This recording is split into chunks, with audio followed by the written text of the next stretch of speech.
नमस्कार, Asian news की खास पेशकश में आप सभी का स्वागत है। मैं हूं आपके साथ भागीरथ साहू।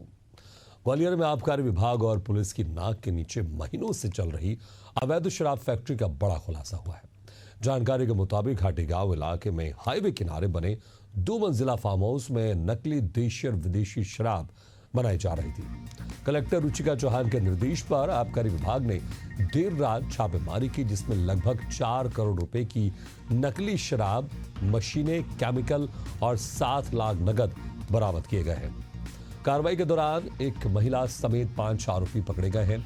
इनमें हरियाणा और नजफगढ़ के तस्कर शामिल हैं। फार्म हाउस ग्वालियर के नेता सुरेंद्र तोमर का बताया गया है, जो पहले कांग्रेस और बसपा से जुड़ा रहा है और अब ऐसा कहा जा रहा है कि भाजपा से भी इसके संबंध है। तोमर ने पहले बसपा से विधानसभा चुनाव भी लड़ा था। बताया जा रहा है कि फैक्ट्री देहरादून निवासी अमित कुमार और हरियाणा के तस्करों के नाम पर किराए पर दी गई थी। मौके से मिला अनुबंध पत्र और दस्तावेज इस नेटवर्क की पुष्टि करता है। फैक्ट्री में लगभग 25,000 लीटर कच्ची शराब, 232 पेटियां रेडी शराब और 5,500 पेटियां तैयार करने लायक सामग्री मिली है। यहाँ बनने वाली शराब की सप्लाई यूपी और हरियाणा तक होती थी। सवाल ये उठ रहा है कि 3 महीने से चल रही ये फैक्ट्री पुलिस और प्रशासन की नजर से कैसे बच रही है? क्या ये केवल लापरवाही थी या किसी बड़े संरक्षण का परिणाम?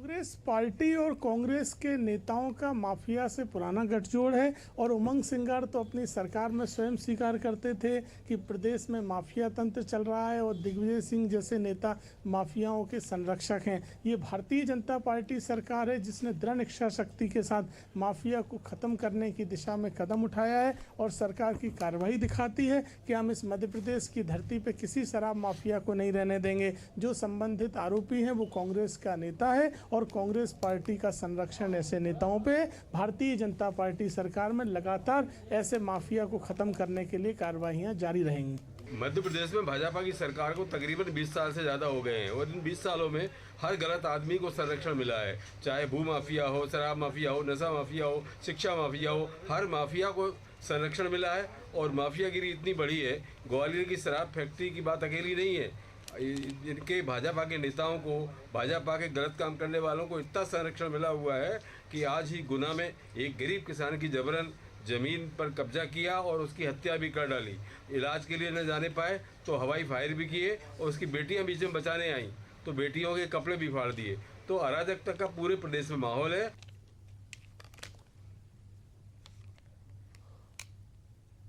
तो सुना आपने, यहाँ पर राजनीतिक प्रतिक्रिया भी सामने आई है और इस वक्त हमारे साथ है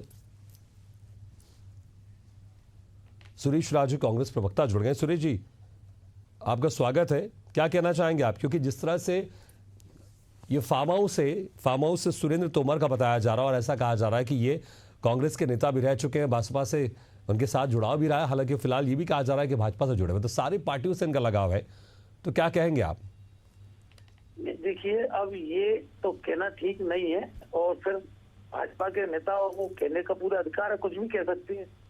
सच्चाई ये है कि ये कोई बड़े मामले तो चलो उजागर हो भी जाते हैं। उजागर हो गया तो किसी का नाम में आ गया, कोई कहीं किसी से जुड़ गया, किसी का फोटो किसी के साथ हो गया, ये परिस्थितियां अलग है। लेकिन सच्चाई ये है कि जिस तरह पूरे प्रदेश में और पूरे प्रदेश की थोड़ी है, उन प्रदेशों में भी जहाँ शराबबंदी है वहां भी भाजपा की सरकारें हैं ना। आलम क्या है? आलम ये है कि शिक्षा के मंदिर सब बंद किए जा रहे हैं और शराब के सारे दुकानें मंदिर की तरह सजा सजा के मतलब खोली जा रही हैं। तो ये जो धीमा जहर है जो समाज में परोसा जा रहा है, इसके लिए कोई और जिम्मेवार नहीं है। अगर कोई जिम्मेवार है तो वो सिर्फ एक सरकार जिम्मेवार है, भारतीय जनता पार्टी की सरकार है, जहाँ जहाँ है, केंद्र से लेकर राज्य तक।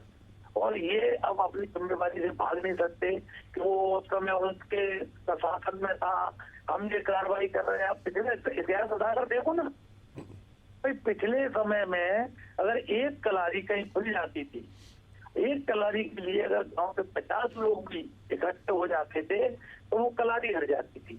आज स्थिति क्या है, एक कलारी है, उस कलारी के आसपास 50 कलारी हैं। एक गांव है और उस गांव में कम से कम 4 जगह छोटी छोटी दुकान है, ये बगैर उसके शराब बिकवाई जा रही, तो इसके लिए कौन जिम्मेवार है? और सिर्फ अब ये तो आ गया मामला शराब का। शराब छोड़िए, जो दूसरे नशे हैं जिनको सूखा नशा कहते हैं, अरे भाई किसकी सरकार में क्या पन्ना क्या पन्ना, जब तक गाना तब तक रोते रहोगे ये गाना। अभी तो आपकी सरकार है कि नहीं है लगातार? अरे 20 साल आपको हो गए, आने वाली 28 और 25 साल हो जाएंगे मध्य प्रदेश में, लगातार आपकी सरकार गुजरात में या बराबंदी है। आप बताओ ना कहाँ की ठीक बात कर रहे हो? है सुरेश जी, आप तमाम सवाल पूछ रहे हैं। इस वक्त हमारे साथ बीजेपी से पूर्व जिला अध्यक्ष कमल माखीजानी जुड़ गए हैं। कमल जी स्वागत है आपका। कमल जी, सुना होगा आपने अभी सुरेश राजे जी कह रहे थे, आपकी सरकार के ऊपर आरोप लगा रहे थे कि जिस तरह से आपकी सरकार में इस तरह के मामले सामने आ रहे हैं, तो सिर्फ कुछ मामले जो सामने आ गए, बल्कि कह रहे हैं कि आपकी सरकार में ऐसे और बहुत सारे मामले हैं जो अभी सामने नहीं आ रहे। इस तरह से अवैध शराब बनाई जा रही है, अवैध शराब की बिक्री हो रही है और तमाम जो दूसरे नशे के कारोबार हैं वो भी बढ़ते जा रहे हैं। सीधा आरोप लगा रहे हैं। जैसे मैं तो सबसे पहले मध्य प्रदेश के यशस्वी मुख्यमंत्री को धन्यवाद करना चाहता हूं कि उन्होंने अवैध शराब के खिलाफ एक अभियान चलाया हुआ है। ये सुरेश राजे जो अभी विधायक हैं, ये पहले हमारे पार्टी के मेंबर हुआ करते थे। उस समय आबकारी नीति बनती थी, आज भी आबकारी नीति बनती है। उस आबकारी नीति के तहत पूरी कार्रवाई होती है। यदि कोई अवैध काम चलता है तो सरकार का दायित्व उसको उसके ऊपर शिकंजा कसे। मुख्यमंत्री महोदय यादव को धन्यवाद करना चाहता हूँ कि इतने बड़े माफिया पे आपने नकेल कसी है। ये जो कार्रवाई हुई है वो मोहन यादव जी के संकल्प शक्ति का परिणाम है, इसलिए हमको सबको धन्यवाद करना चाहिए। ये सुरेश राजे को उनका धन्यवाद करना चाहिए जो पहले हमारी पार्टी के मेंबर हुआ करते थे, आज विधायक कांग्रेस के हैं। तब आपका तब भी बनती थी, आज भी बनती है। अब उनको कोई परेशानी है क्यों? तो 20 साल से कांग्रेस सत्ता में नहीं है, वो सत्ता की फड़फड़ाहट में है, घबराहट में है। उनको इच्छा है कि हम मंत्री बने, तो ये जनता के ऊपर डिपेंड करता है। आप जनता के विश्वास में खरा उतरिए, तब आप सत्ता करिए। ठीक है, लेकिन आप कह रहे हैं कि सुरेश राजे जी को भी, कांग्रेस को भी धन्यवाद देना चाहिए बीजेपी सरकार का कि मोहन यादव के नेतृत्व में ऐसी कड़ी कार्रवाई हो रही है। सुरेश जी, सुरेश जी, कमल जी कह रहे भैया आपको तो धन्यवाद करना चाहिए कि इतनी कड़ी कार्रवाई हो रही है, माफियाओं को पकड़ा जा रहा है, अवैध जो शराब फैक्ट्री उसका भंडाफोड़ हो रहा है। मैंने फिर पूछ रहा हूँ, शिक्षा के मंदिर कितने बंद कर दिए आपकी सरकार ने? और शराब के जो, अब इनको मंदिर कहना तो अपमान होगा मंदिर का। नहीं, लेकिन वो तो कह रहे हैं कि आज जो तस्वीर सामने आ रही है, ये तो आबकारी विभाग ने छापा मार के अवैध फैक्ट्री का भंडाफोड़ किया ना, कह रहे हैं वो तो। आबकारी विभाग किसका है? किसके मात आता है? आबकारी विभाग सरकार से बाहर है, सरकार देती है इनको लाइसेंस अवैध बेचने का। कौन दे रहा है? कमल जी यही कह रहे हैं कि भैया ये कार्रवाई सरकार के तहत हुई है ना, तो धन्यवाद देना चाहिए आप लोगों को। एक एक घर में, एक एक गांव तक ये सूखा नशा पहुंच गया। कभी इसकी चिंता की है आपकी सरकार ने? कभी आप लोगों ने चिंता की है? छोड़िए सरकार किसकी जाएगी जनता के, इसकी चिंता छोड़िए। अभी तो जिम्मेवारी आपकी है, सरकार, जनता ने आपको सरकार में बिठाया है। तो सुरेश जी ये कार्रवाई तो हुई है, क्या आप इस कार्रवाई का स्वागत नहीं करते? ये कार्रवाई के तहत तो इस फैक्ट्री का भंडाफोड़ हुआ है ना। नहीं, मेरी बात सुनिए। बिल्कुल, जहाँ किसी भी अवैध कारोबारी के खिलाफ कार्रवाई होगी हम उसका स्वागत करते हैं। लेकिन मैंने कहा ना, जो चिट्टा के मंदिर आप लगातार बंद करते जा रहे हो और ये शराब के मंदिर खुलवाते जा रहे हो, इसलिए कौन जिम्मेवार है? कांग्रेस पार्टी नहीं, जिसके लिए कांग्रेस पार्टी जिम्मेवार है। अरे आपके राज्य में हर तरह का माफिया है, भू माफिया है, रेत माफिया है, खनन माफिया है। आप बताइए तो कौन सा माफिया? ठीक है, चलिए, समय मेरे पास कम है, जवाब ले। कमल जी जवाब दे दीजिए आप अपनी बात। मैं पूछना चाहता हूँ कि ये जो कार्रवाई हुई है सुरेश राजे की शिकायत पे हुई है क्या? ये अगर सजग विधायक हैं, इनके विधानसभा में प्रश्न उठाना चाहिए, ये मीडिया पे नहीं कहना चाहिए। ये सब लगे बदे लोग हैं, इनके सबके महीने बंधे हुए हैं, इतनी सारी बातें करते हैं।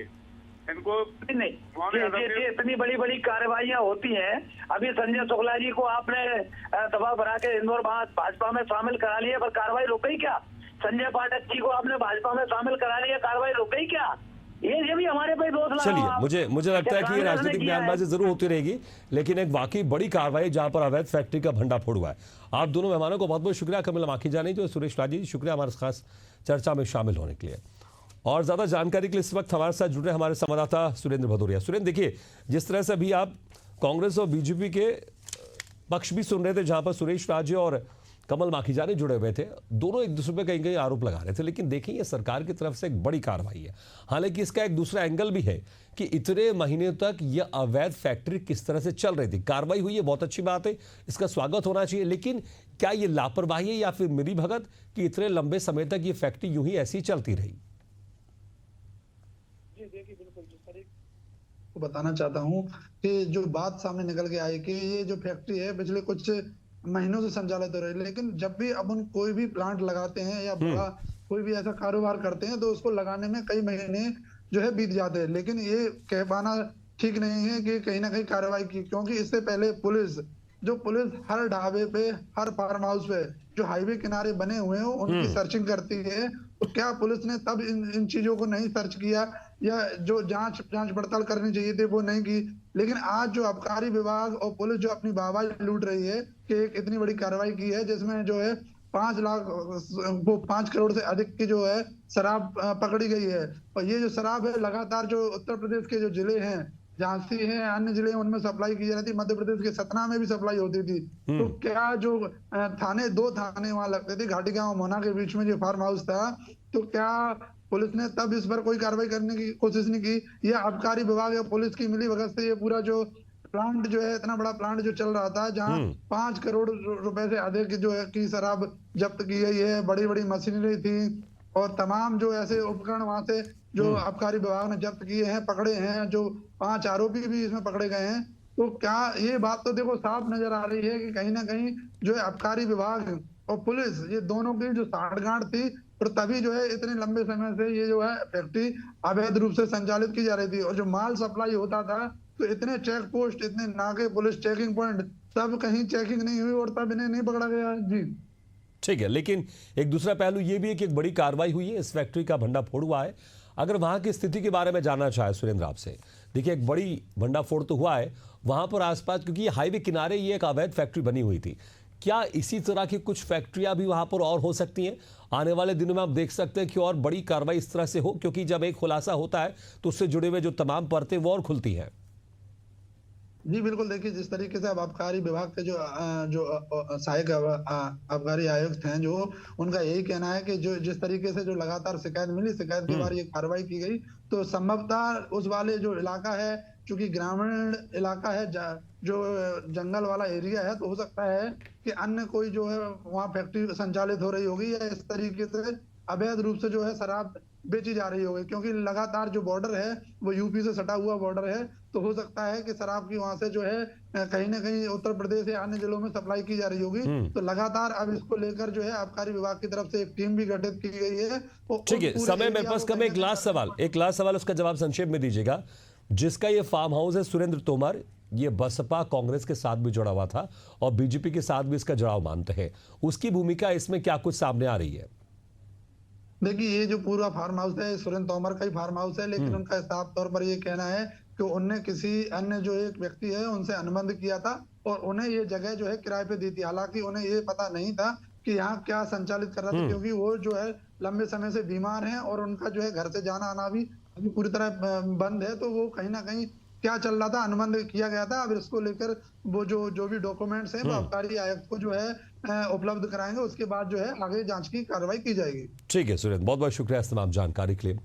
तो एक आबकारी विभाग की तरफ से एक बड़ा खुलासा यहाँ पर, जो अवैध शराब की फैक्ट्री थी जिसमें नकली शराब बनाई जा रही थी और प्रदेश या देश के अन्य राज्यों में इसका निस्तारण होता था और वहां पर इसको सप्लाई किया जाता था। लेकिन आबकारी विभाग की बड़ी कार्रवाई, कुछ लोगों को पकड़ा भी गया है और अब ये तार है देहरादून और हरियाणा से भी जुड़े। देखना होगा आने वाले दिनों में और क्या बड़े खुलासे होते हैं और किस तरह से और बड़े लोग इसमें शामिल होते हैं और किन किन की इसमें गिरफ्तारी होती है। हालांकि राजनीतिक बयानबाजी भी इसमें शुरू हो गई, कांग्रेस बीजेपी एक दूसरे पर आरोप लगा रही है, लेकिन हाईवे के पास में ये फैक्ट्री बनी हुई थी और जिसकी ये फार्म हाउस था उसने किराए पे दिया था, इसलिए ये भी ध्यान में रखने वाली बात है। अगर आप अपना घर, दुकान, फार्म हाउस किसी को किराए पर देते हैं, एग्रीमेंट करके देते हैं, तो पर भी आपको ध्यान रखना चाहिए कि वहां पर किस तरह की गतिविधियां हो रही हैं। सिर्फ ये कहने देने से कि हमने तो कॉन्ट्रैक्ट साइन किया था, हमने तो किराए पर दिया था और उसके अंदर क्या हो रहा था ये हमारी जिम्मेदारी नहीं है, लेकिन मकान मालिक होने के नाते ये आपकी जिम्मेदारी बनती है। जिस तरह से हमारे संवाददाता कह रहे थे कि सुरेंद्र तोमर है, जो कि नेता भी है, वो कह रहे थे कि ये मैंने इसको किराए पे दिया था, अब वहां पर क्या हो रहा था इसकी मुझे जानकारी नहीं थी। तो एक नैतिक जिम्मेदारी तो होती है, कानूनी कार्रवाई जो होगी वो देखना होगा, लेकिन एक नैतिक जिम्मेदारी सबकी है कि आपसे जुड़ी संपत्ति में किस तरह से गतिविधियां हो रही है, उस पर पूरा नजर रखना जरूरी है।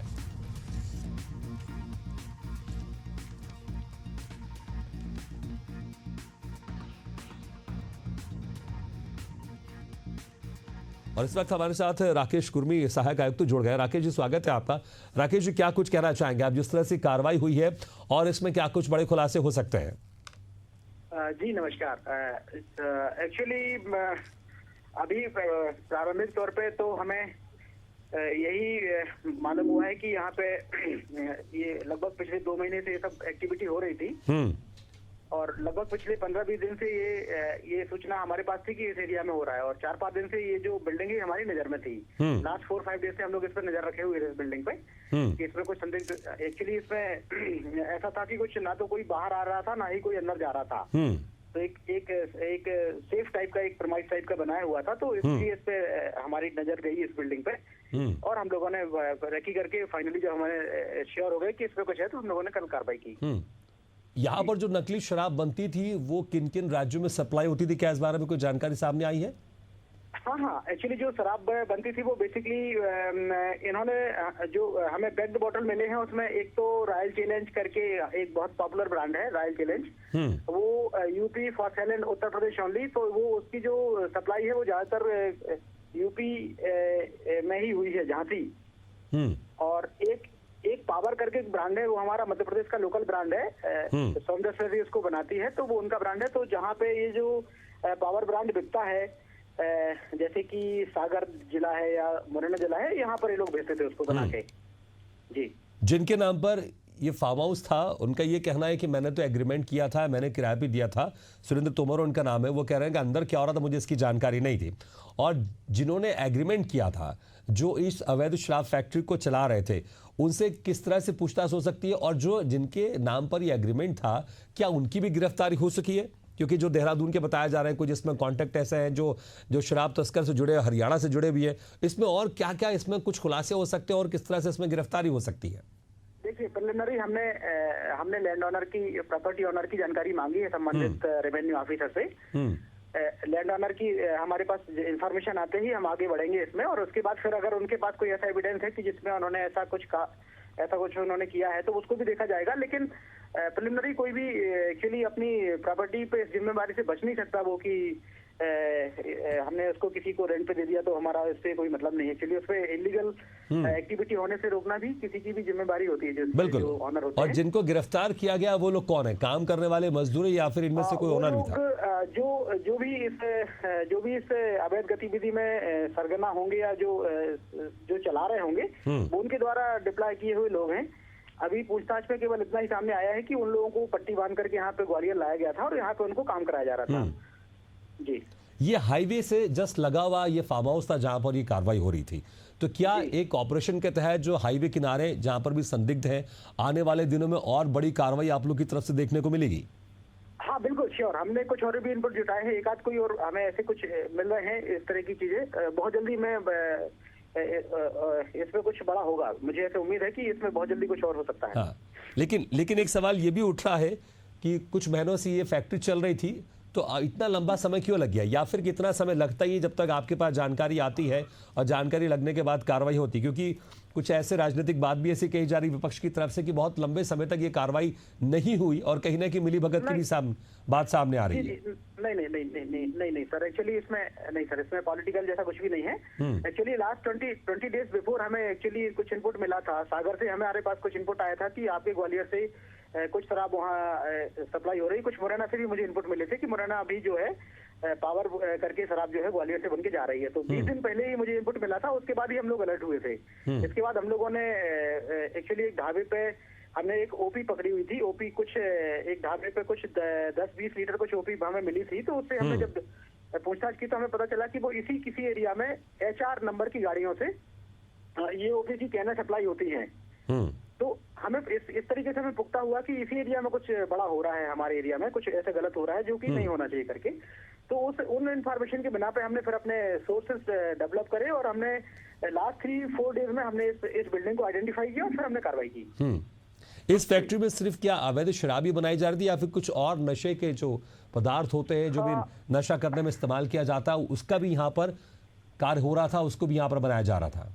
नहीं सर, केवल लिकर का ही ये मामला है। एक्चुअली ओपी इन लोगों ने 2 तरीके से इस पे काम कर रहे थे ये लोग। एक तो लिकर, एक तो जो ओपी ओवरप्रूफ जो डिस्टिल्ड शराब होती, जो डिस्टिल्ड स्पिरिट होती है, वो ये लोग कहीं से ला रहे थे और उसी डिस्टिल्ड स्पिरिट से उसको बड़े पैमाने पर ला करके छोटे छोटे कंटेनर में एक तो ये लोग सप्लाई कर रहे थे यूपी और हरियाणा और अन्य अदर प्लेसेस पे, और उसके कुछ हिस्सा उसका ये लोग बॉटलिंग भी कर रहे थे। क्योंकि ये लोग एक्सपर्ट होंगे, जानकार होंगे उसके कि कैसे इसको शराब को बनाना है, कैसे उसमें HBS मिलाना है, कैसे करके वो करना है, उसका वो जानकार होंगे। तो वो लोग उसको बॉटलिंग भी कर रहे थे। तो इसको 2 तरीके से कर रहे थे। एक तो ये लोग ओपी को छोटे छोटे कंटेनर में भर के बेच रहे थे और दूसरा ये लोग शराब बना रहे थे। ठीक है राकेश जी, बहुत बहुत शुक्रिया हमारे साथ जुड़ने के लिए और इस तमाम जानकारी के लिए जी, बहुत बहुत शुक्रिया। और सुरेंद्र, आपका भी शुक्रिया इस तमाम जानकारी के लिए।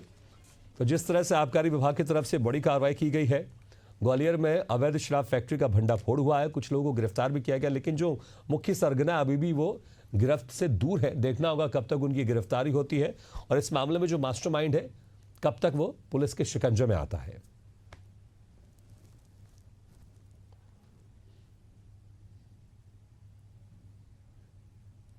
इसी के साथ इस बुलेटिन में फिलहाल इतना, लेकिन खबरों का सिलसिला लगातार जारी, आप देखते रहिए एशियन न्यूज़।